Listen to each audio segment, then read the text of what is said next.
Paramhansa Yogananda. Jogo autobiografija. 26 skyrius. Kriya jogos mokslas. Kriya jogos mokslas, taip dažnai minima šioje knygoje, tapo labai populiarus mano mokytojo Guru Lahirio Mahasajos dėka. Sanskritiška žodžio kriya šaknis yra kri – daryti, veikti, reaguoti. Ta pati šaknis yra žodyje karma – natūralus priežasties ir pasekmės principas.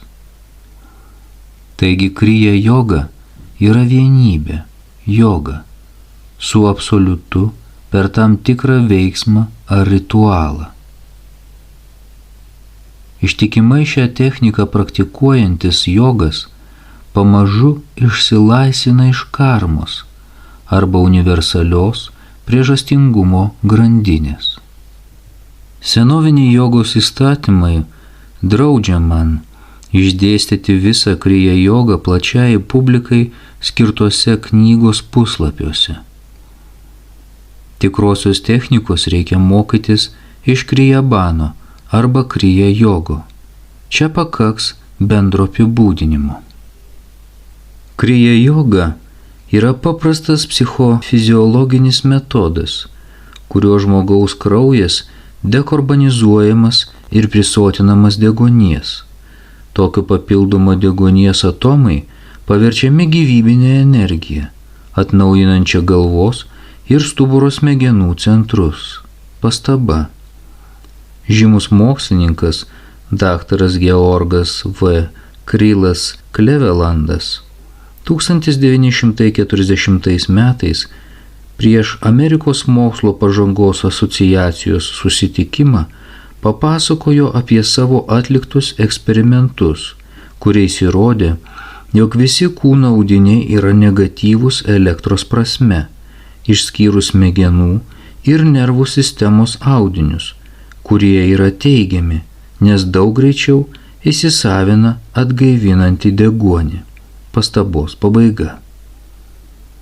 Pristabdęs veninio kraujo formavimąsi, jogas gali sumažinti arba visai sustabdyti audinių irimą, o patyręs jogas savo ląsteles paverčia tyra energija.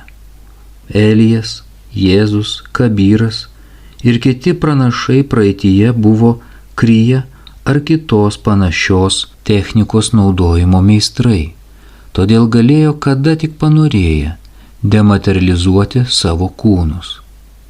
Kriya yra senovinis mokslas. Lahiris Mahasaja gavo jį iš savo guru Babadži, kuris iš naujo atrado ir išskaidrino šį mokslą po to, kai jis jau buvo beveik prarastas ankstyvaisiais viduriniaisiais amžiais. Kriya joga, kurią perduodu pasauliui per tave šiame 19 amžiuje, tarė Babadži Lahiriu Mahasaja, tai atgaivinimas to paties mokslo, kurį Krišna prieš 1000 mečius perdavė Ardžūnai ir kuris vėliau buvo žinomas Patandžaliui, Kristui, Šventajam Jonui, Šventajam Pauliui ir kitiems mokiniams. Kriya joga viename Bhagavad-gytos posme mini didžiausias Indijos pranašas Krišna. Paaukodamas įkvepiamą orą iškvepiamam orui ir iškvepiamą orą įkvepiamam orui, jogas nuslapina tiek įkvėpimą, tiek ir iškvėpimą. Tokiu būdu iš širdies jis išlaisvina gyvybinę galią ir pradeda pats ją kontroliuoti. Pastaba. Bhagavad-gyta 4.29.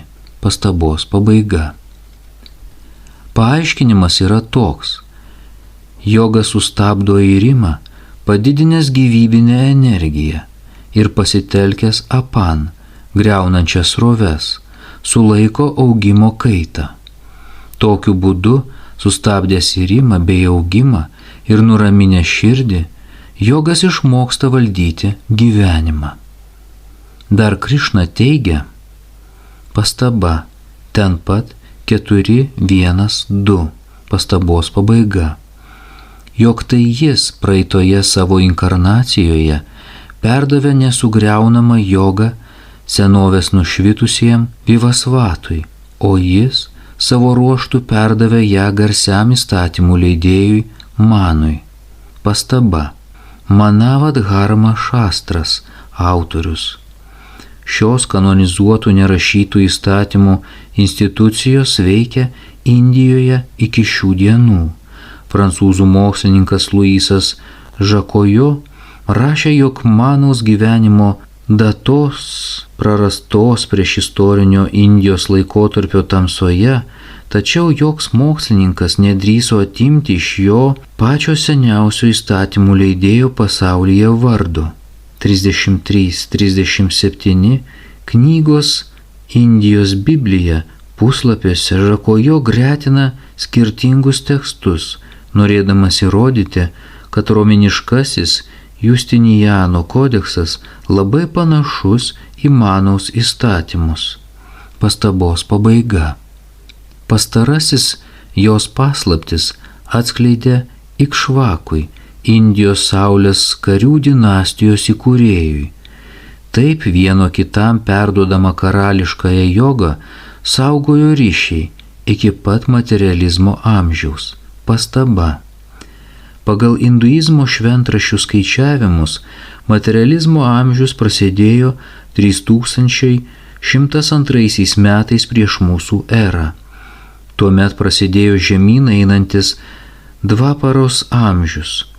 Dabartiniai mokslininkai nerūpestingai galvoja, kad prieš 10 000 metų žmonės gyveno barbariškame akmens amžiuje ir be ilgų svarstymų kaip mitus atmeta visus senųjų Indijos, Kinijos, Egipto ir kitų šalių raštus bei tradicijas. Pastabos pabaiga. Tada dėl šventikų uždarumo ir žmogaus abejingumo slaptos žinios pamažu tapo nepasiekiamos. Kriya joga 2 kartus minėjo senovės išminčius žymiausias jogos aiškintojas Patandžalis. Kriya joga sudaro kūno disciplina, proto kontrolė ir aum meditacija. Pastaba. Patandžalio aforizmai 2.1. Kalbėdamas apie Kriya jogą, Patandžalis turėjo omenyje techniką, kurios mokė Babadži, arba labai ją panašią. Tai buvo konkreti gyvybės kontrolės technika, aprašyta Patandžalio aforizmuose 2.49. Pastabos pabaiga. Apie Dievą Patandžalis kalba kaip apie tikrą kosminį garsą aum, girdimą meditacijoje. Pastaba. Ten pat 1.27. Pastabos pabaiga. Aum yra kūrybinis žodis, vibracijos variklio garsas. Pastaba. Pradžioje buvo žodis, tas žodis buvo pas Dievą ir žodis buvo Dievas. Visa per jį atsirado ir be jo neatsirado nieko, kas tik yra atsiradę. Jonas 1.1.3. Vedų aum, om, virto į šventus žodžius amin islame, hum Tibeto budizme ir amen krikščionybėje. Hebrajų kalboje jis reiškia būti patikimu, ištikimu. Tai skelbia amen, ištikimasis bei tiesiakalbis liudytojas, Dievo kūrybos pradžia. Apreiškimas Jonui 3.14. Pastabos pabaiga. Net pradedantysis jogas greitai viduje pradeda girdėti nuostabų aum garsą. Gavęs palaimos kupiną dvasinį padrasinimą, jis yra tikras, kad prisiliečia prie dieviškųjų sferų. Antrą kartą Patandžalis taip apibūdina gyvenimo kontroliuojančią Kriya jogos techniką. Išsilaisvinti galima per pranajamą, kuri pasiekiama atskyrus įkvėpimą ir iškvėpimą. Pastaba. Aforizmai 2.49. Pastabos pabaiga. Šventas Paulius buvo įvaldęs kriya jogą arba labai panašią techniką, kurios pagalba galėdavo nuo jausmų atjungti ir prie jų prijungti gyvybinės sroves. Jis dažnai sakydavo: prisiekiu mūsų pasididžiavimu, jumis, broliai, mūsų viešpatyje Jėzuje Kristuje, jog aš kasdien mirštu. Pastaba. Pirmasis laiškas Korintiečiams 15:31. Mūsų pasididžiavimas yra tikslus vertimas, nes dažnai verčiama tavo pasididžiavimas. Šventas Paulius turėjo omeny Kristaus sąmonės buvimą visur. Pastabos pabaiga. Kasdieną, išsunkdamas savo kūno gyvybinės jėgas, jis per jogą suvienydavo jas su amžina Kristaus sąmonės palaima. Tokioje nuostabioje būsenoje šventasis sąmoningai jautėsi kaip miręs arba išsilaisvinęs iš apgaulingo jutiminio majos pasaulio. Pirminėje kontakto su Dievu, sabikalpa samadhi būklėje, ieškančiojo sąmonė susilieja su kosminė dvasia. Jo gyvybinės jėgos išsunkiamos iš kūno, kuris atrodo miręs, nejudantis arba sustingęs. Jogas aiškiai suvokia savo kūno neveiklos būseną. Pasiekęs aukštesnius dvasinius lygmenis, nirbikalpa samadhi, jis bendrauja su Dievu, niekaip nefiksuodamas kūno, paprastoje, būdraujančioje sąmonėje ir net atlikdamas įprastas pasaulietinės pareigas. Pastaba. Kalpa reiškia laikas arba era. Sabikalpa reiškia laiko veikiamas arba kintamas, taigi išlieka tam tikras ryšys su prakriti arba materija. Nirbikalpa reiškia amžinas, nekintamas, tai yra aukščiausia būsena samadhi. Pastabos pabaiga. Kriya joga yra instrumentas, kuriuo galima pagreitinti žmogaus evoliuciją. Savo mokiniams aiškino Šri Juktešvaras. Senovės jogai atrado, jog kosminė sąmonės paslaptis labai susijusi su kvėpavimo meistriškumu. Tai unikalus ir nemirtingas Indijos indėlis į pasaulio išminties lobyną. Gyvybinę jėgą, paprastai užimtą širdies darbui palaikyti, galima išlaisvinti nuraminus nepaliaujamus kvėpavimo poreikius.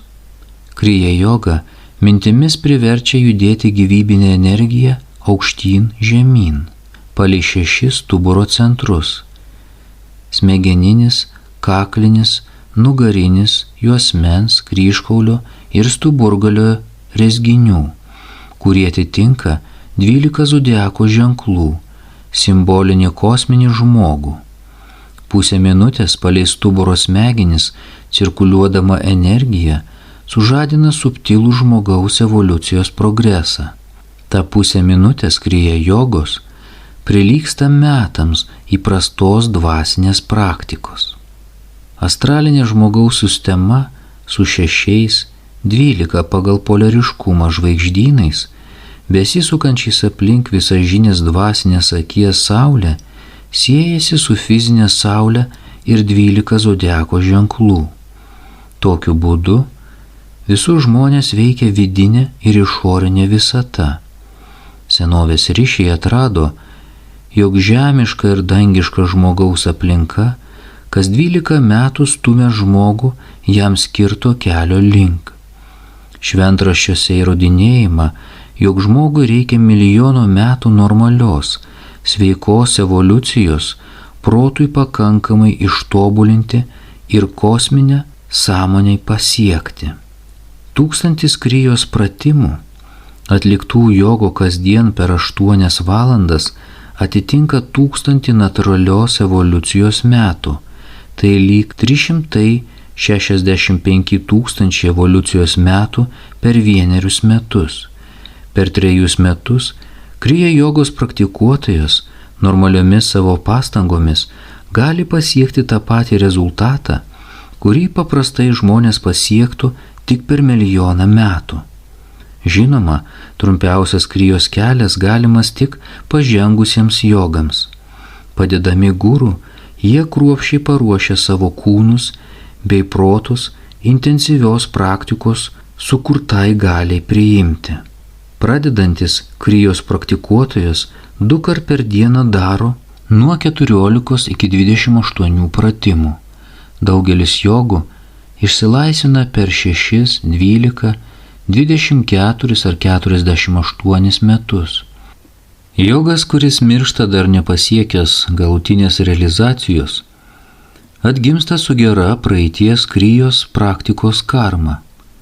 Naujame gyvenime jis darniai siekia savo galutinio tikslo.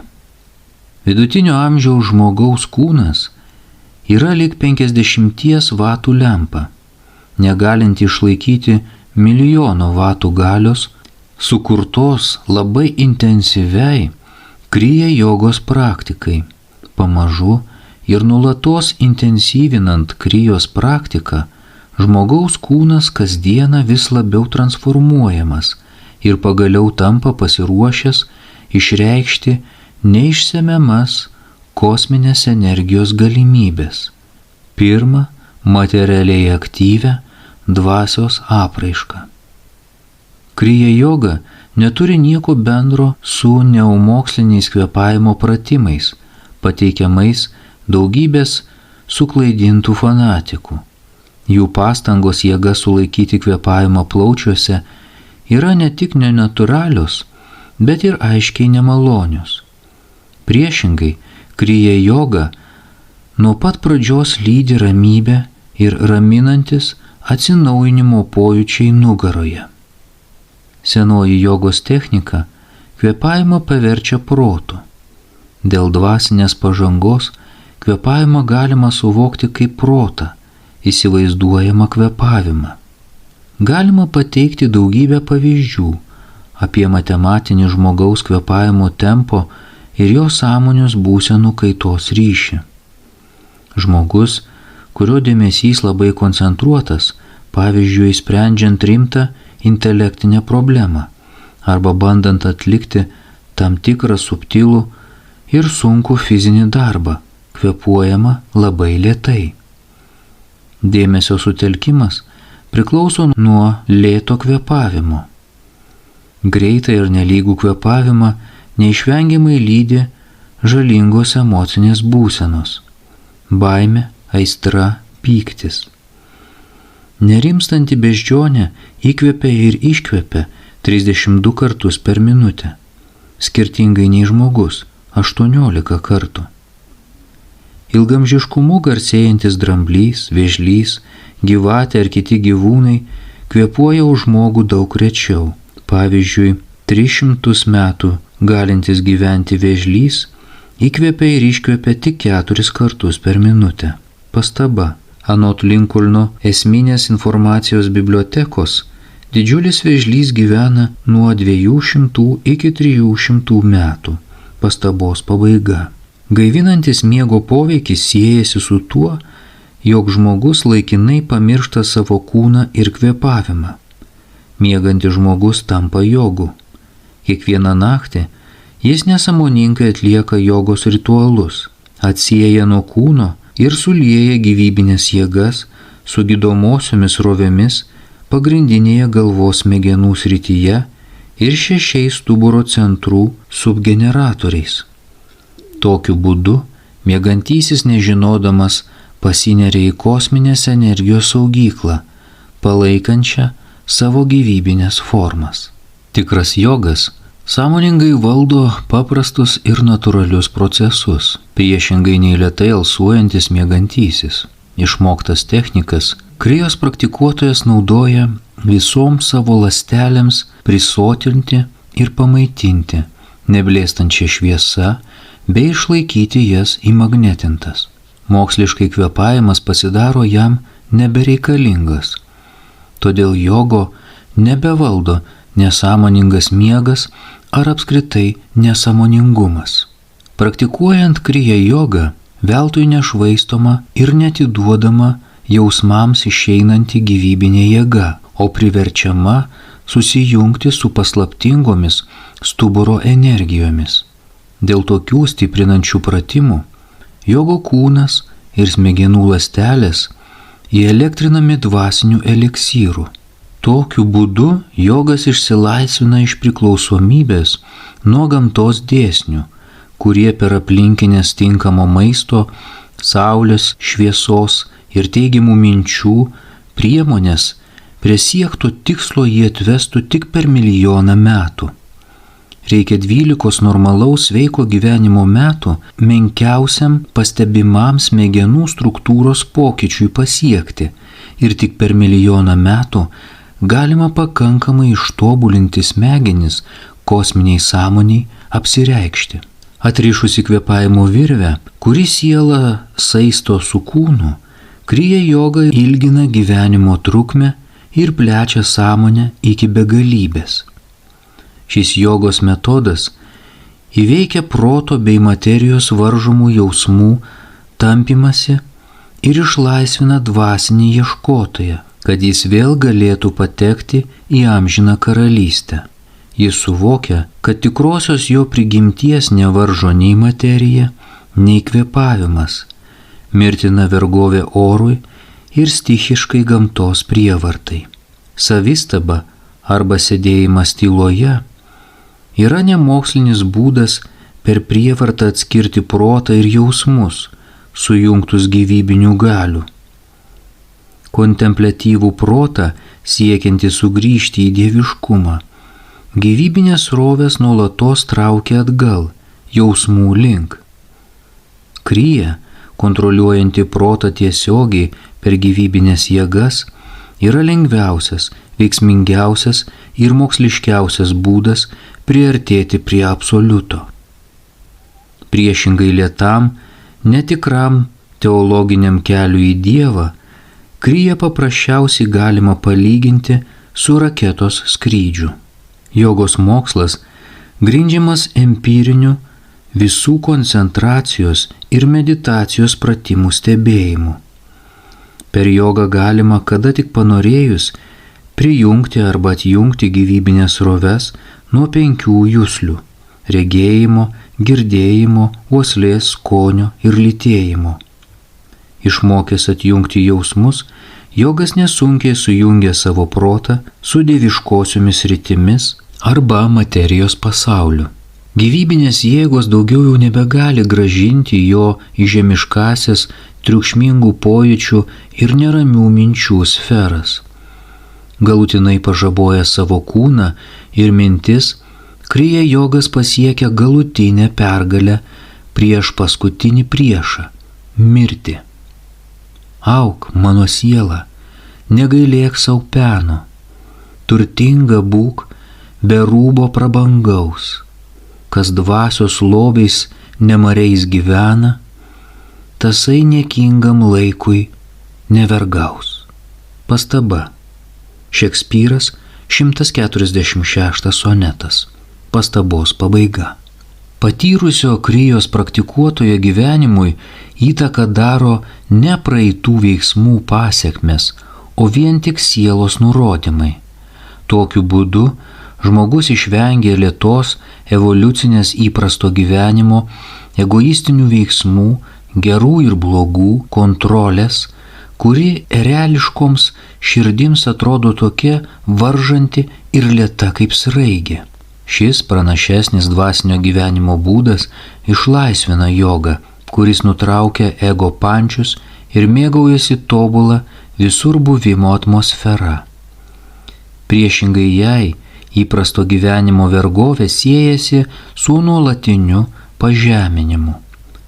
Paklusdamas evoliucijos taisyklėm, žmogus negali reikalauti iš gamtos jokio pagreitinimo, net ir nepažeisdamas fizinių bei psichinių dėsnių, jis vis tiek užtruks apie 1 milijoną persikūnijimų metų galutiniam išsivadavimui pasiekti.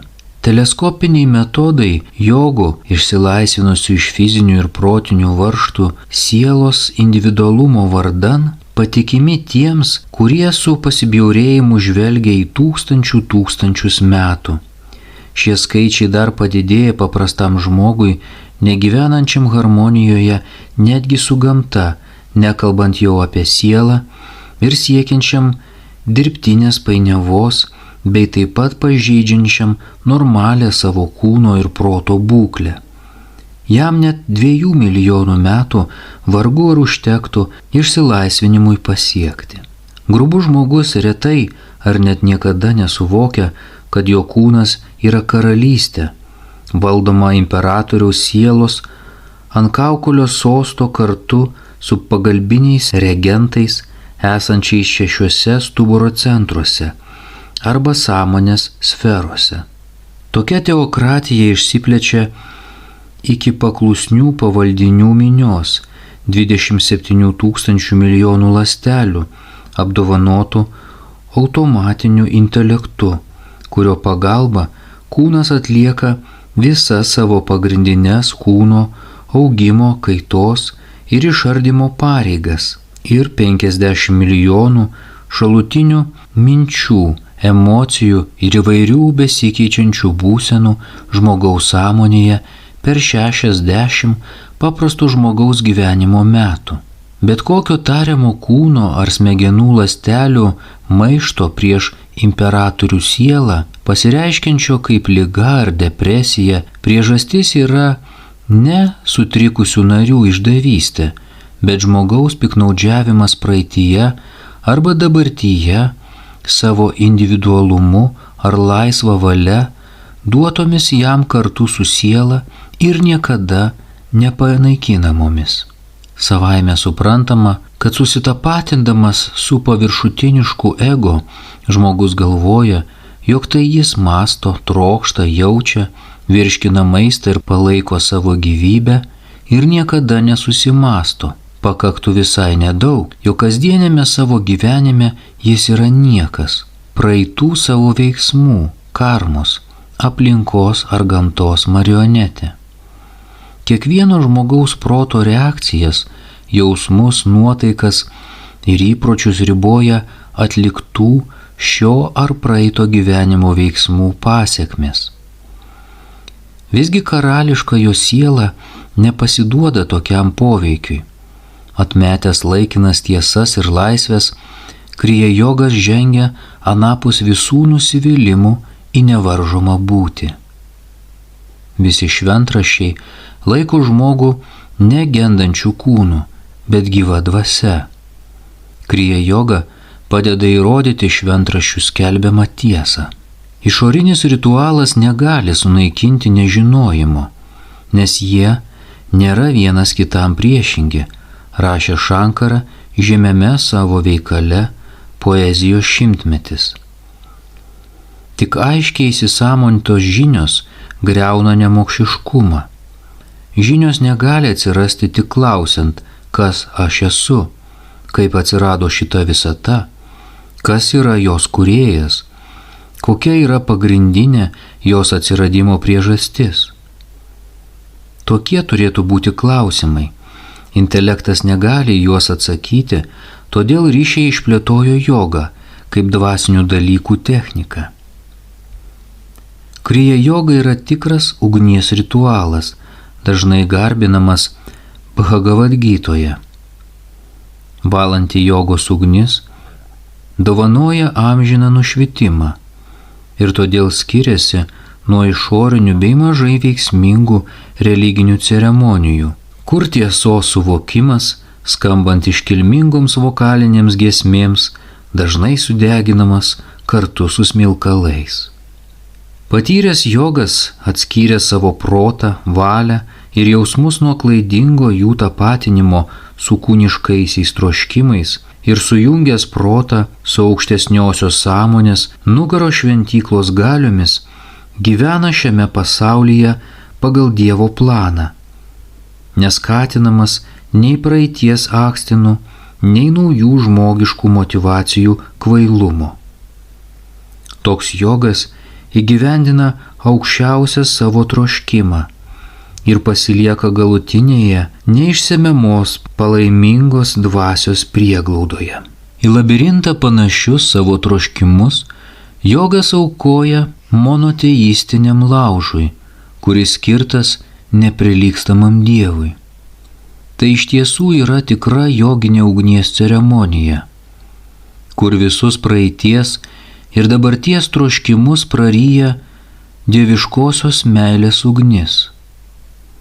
Galutinė liepsna gauna visų žmogaus beprotybių auką, todėl žmogus galutinai išsivalo įvairiausias atliekas. Jo kaulai atskyla nuo visų troškimų kūno, karminis jo skeletas išbąla antiseptinėse išminties saulėse.